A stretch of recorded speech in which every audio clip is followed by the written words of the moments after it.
just impressive work here from Bradley and his Rakdos Evoke deck, really knowing what his deck needs to do in any given matchup, trying to play to his strength. You hate to see it if you're an Ian fan.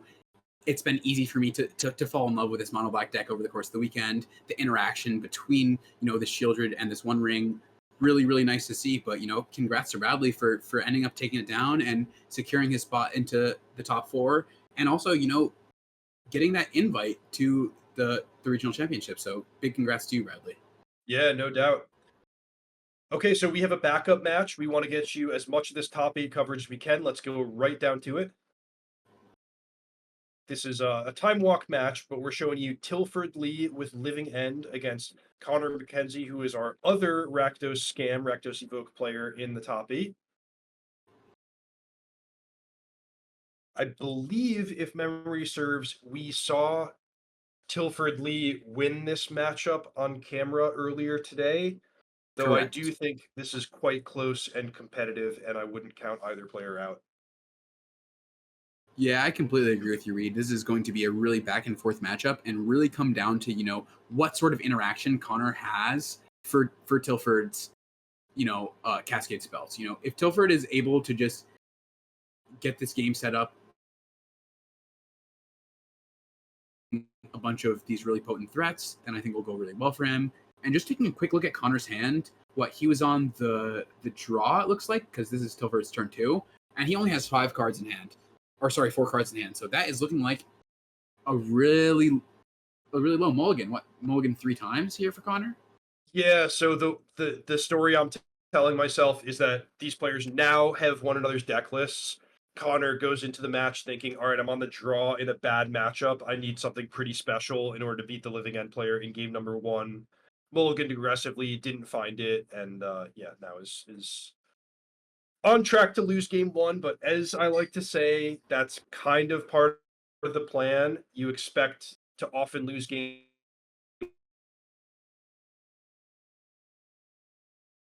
even the score after all your really good sideboard cards come in. I definitely agree with you there, Reed.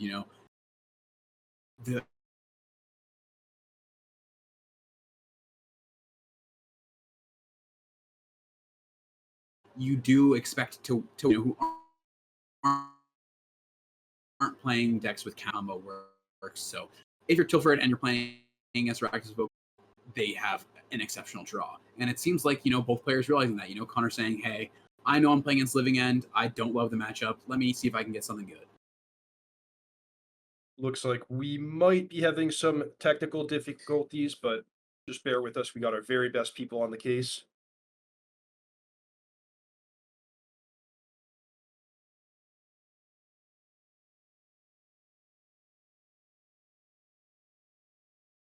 And we're back. Ooh. Close. All right, so here it is. Tilford just giving us the quick, painless version, so we can get straight to the more interesting sideboard of the games. Yeah, just cycle these big monsters. Turn 3, play my cascade spell. Boom. Just trying to get it done. Yeah. Yeah, you and I could have explained how the Living End deck works, or we could just show the first 3 turns of this game. This is exactly how they draw it up. Cycle, Shard the Sage and Living End. Good game. And I love the Griefs in this Living End deck. It's a removal spell for, a hand disruption spell, while also being able to pitch the dead copies of Living End in your hand, as well as, some of these cyclers that you don't need. And then it comes back again once your Living End resolves. Super important card for, I think, the power of these Living End decks, and I think why they're so successful. Yeah, for sure. I'm pretty consistently impressed by Living End. I think it not only is a really powerful deck that's difficult to beat, but it also matches up well against a lot of the strategies at the top of the Modern format right now. In particular, Teamer Rhinos, going into the event, I consider that one of the sort of default best decks, and Living End is just great against it. Yeah, really. really surprising not to see any copies of Team of Rhinos in this top 8. You know, I came in expecting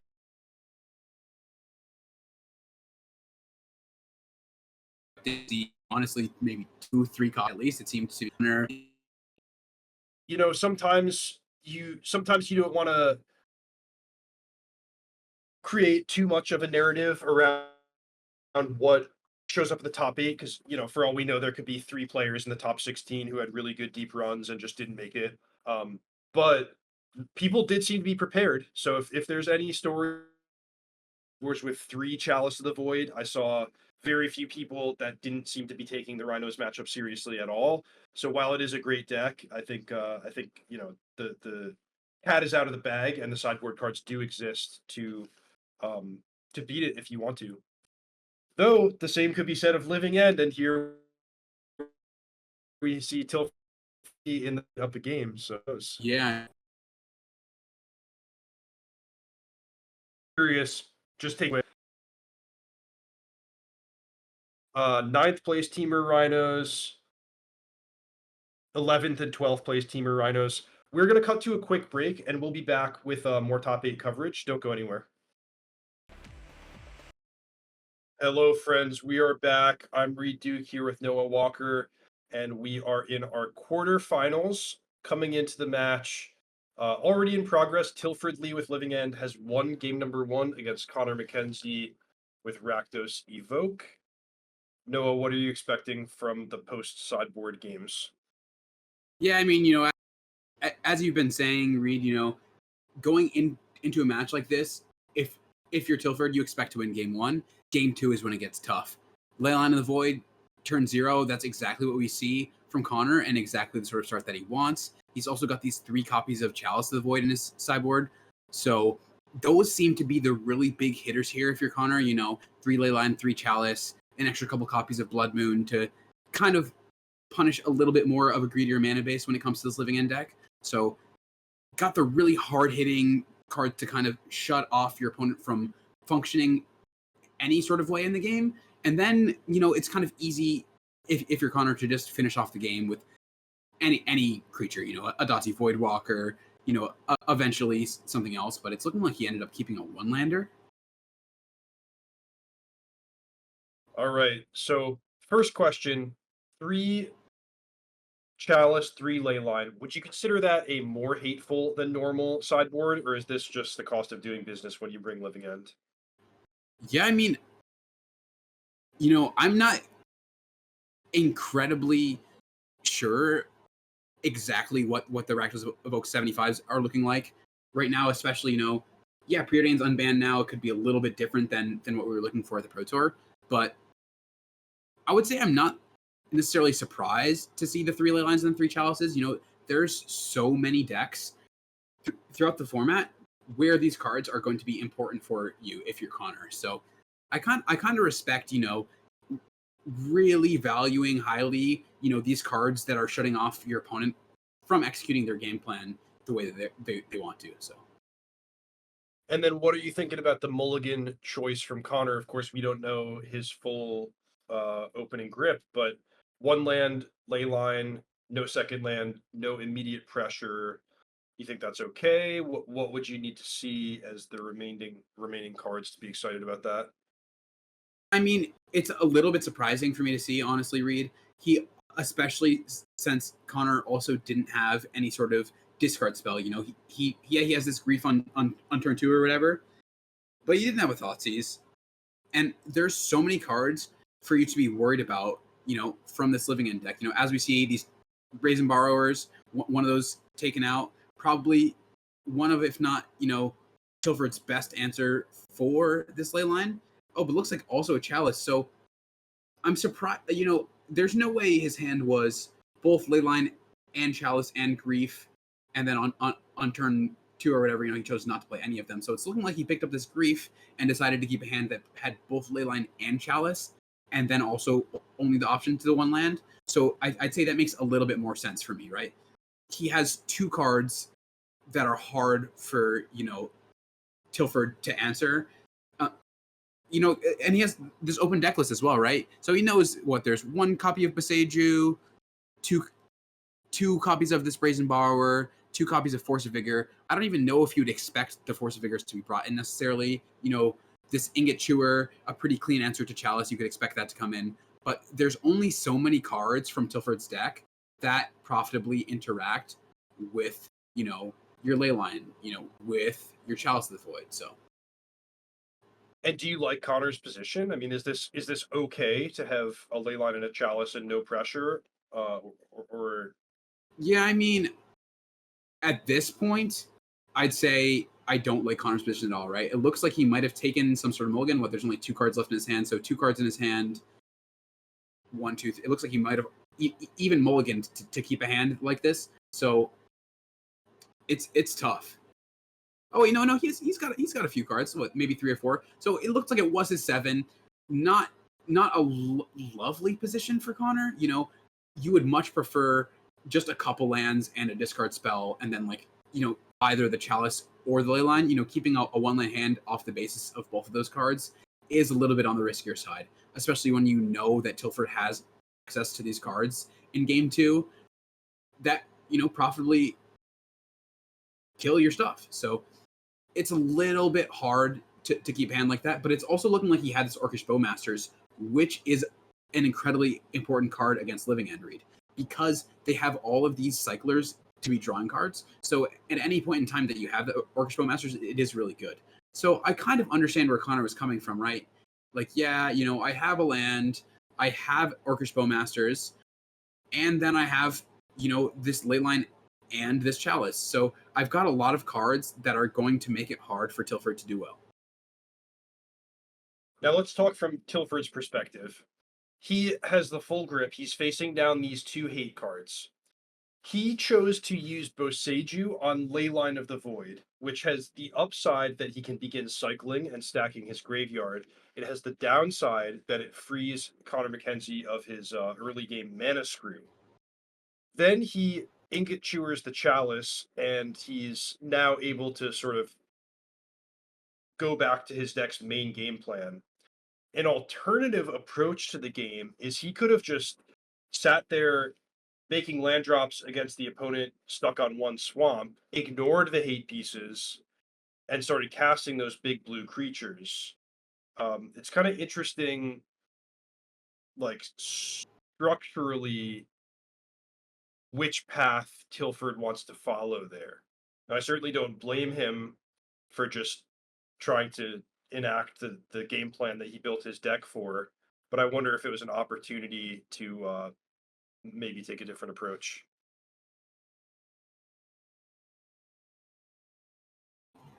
Yeah, I mean, that is a really good point, Reed.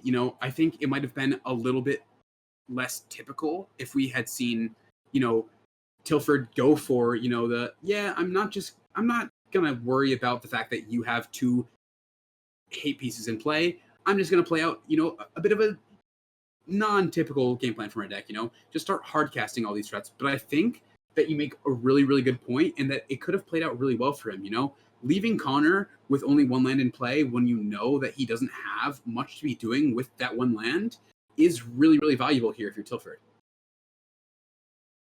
So the way the game boils down, Tilford concedes. But what I was going to say there is he put himself in a position where if he was able to draw one of his 8 Cascade cards, he would have been in a really good position, except that Connor did eventually find second Chalice. So it was, I mean, it was just tough. Like, Connor's hand was all of the most brutal hate pieces, and Tilford almost fought through them, but didn't quite get there. And that's kind of the worst place that you want to be, where you're Bosejuing, you're expending all these resources, and you don't quite free up the ability to resolve your living end. So yeah, I mean, I would like to see the alternate universe where he just let Connor kind of languish on that 1 swamp and got up to casting those Curator of Mysteries and Generous Sense and whatever else there might be. I will say that he did have a lot of black cards in his hand, and those are the ones that he can't hard cast. So that's a downside to that possible plan. I mean, that probably played a little bit of a factor into his decision to, trying to individually answer all of these hate pieces. But, looking back at that game, it's not even like, after those answers, Tilford even had one of the Cascade spells. So it was just a really uphill battle, I guess, sort of for him to kill those, hate pieces. But the worst of it all was that Orcish Bowmasters, right? He, in response to Adati Bowmaster, or sorry, Adati Voidwalker, he had to cycle multiple cards in the face of a Bowmasters, and it just ended up killing him. Yeah. Yeah. I mean, that's the only way you could say it. Ended up killing him. Cycle Street Wraith against your Bowmasters. Take 3. Your creature grows. You attack me. It gets brutal pretty quick. So here's Connor with a pretty nice looking 6-card hand, but we have to acknowledge he's taken a lot of mulligans over the course of this 3-game set. Yeah, I mean, this 6 is looking really nice, though. We've got a Thoughtseize, we've also got a Grief and an Orcish Bowmasters. All cards which are really good, really potent. And then also the Chalice, which Tilford has to get rid of to even possibly win. So I think here we're going to see Tilford either take that Chalice or take the Orcish Bowmasters. It's kind of hard for him, to stop Connor from using a discard spell. He's got the Thoughtseize as well as the Grief. So the way I see this game playing, just based on the cards we've seen so far, is Connor is going to shred Tilford's hand, and then it's gonna depend what comes off the top. The good news for Living End is you have 8 copies of your combo piece and a bunch of cards that cycle. So given enough time, the odds are pretty good for you of finding what you need in terms of a Cascade spell. What is going on with that Leyline of the Void? Tilford must have kept 7 and then cycled Street Wraith and drew the Leyline immediately. Yeah, I mean, he kept a 7 with multiple Street Wraiths as well as a Grief and a Living End, and then the Leyline, more castable than the Living End, I suppose. But you could always suspend Living End in a matchup like this. It doesn't really seem like you're going to want to spend 4 mana on the Leyline. So a little bit surprised to see him keep that one. I also kind of like cycling the Street Wraith right away. I guess it doesn't matter. So not that. I mean, yeah, just really wanting lands. The thing is, I'm pretty sure. Okay, so here's what I'm thinking. Connor's first draw of the game, I think, was a Leyline as well. He did have that Grief, but maybe he's thinking, oh, I don't really want to commit all in, just to kind of shutting off Tilford from drawing cards. But I wouldn't have hated to see him Thoughtseize and take away the Street Wraith, and then just Grief, in a turn or two, for the Violent Outburst. Tilford needs a lot to keep this game going. Yeah, I mean, fascinating game. How there's already so many decisions in just the first 2 turns of the game in terms of what to take with these discard spells, how to sequence your cyclers, what are you pitching to your Grief, when are you using your Grief. So it seems like it's easy to get in the mode of like, all right, these 2 decks just play out all their cards and you see who wins, but it's actually a lot of very careful navigation required to maximize your chances.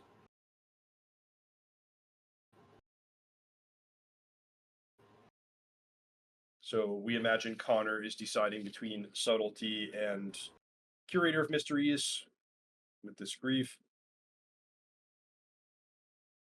It's interesting, right? Because most of the time you don't really care if your opponent is cycling cards in the face of an Orcish Bowmasters.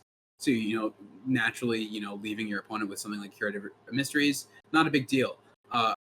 The issue here, if you're Connor, is you're sort of on, a clock of like, hey, is Tilford going to draw a Cascade spell anytime soon? Because I don't have anything in play to really stop it. What Connor does have is a pretty respectable clock. So Bowmasters, the Orc Army, the Dashed Ragavan, and we know that Living End is a deck that does deal itself quite a lot of damage. So Tilford's, he still has an opportunity to draw what he needs, but it's got to come right away.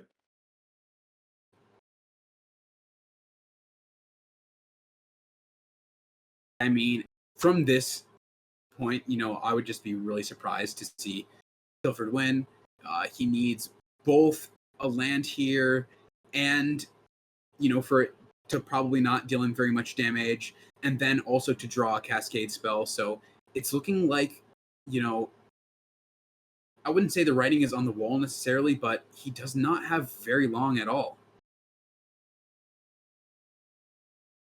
So take away the Ragavan here actually does shorten, or does I guess lengthen the clock is the right way to say it. So he's going to drop to 5. Then he wants to find a blue source, followed by a Cascade card.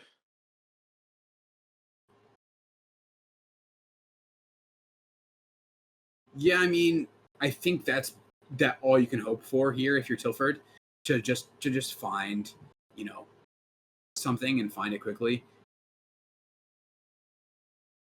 This is the last turn that he can cycle something, right? Because he's going to be taking 2 more damage here down to 5, cycle something down to 4. Oh boy. So now Tilford goes to 1. The only way he can win is if he has a Cascade card and draws a painless untapped land, which that is quite unlikely. Are we about to see Connor McKenzie as our other Rakdos Evoke player in the top 4? Oh, this is a tight play from Connor. Architects of Will off of the Ragavan, cast it on you. So good. Just make sure that, my creatures are going to be lethal on this following turn. Really love to see that. Yeah, that's wild. All right. Connor McKenzie takes both sideboard games. He joins Bradley as second Rakdos Scam player in the top 4. And we, I think, are going to take a quick break before we deliver that top 4 right to you.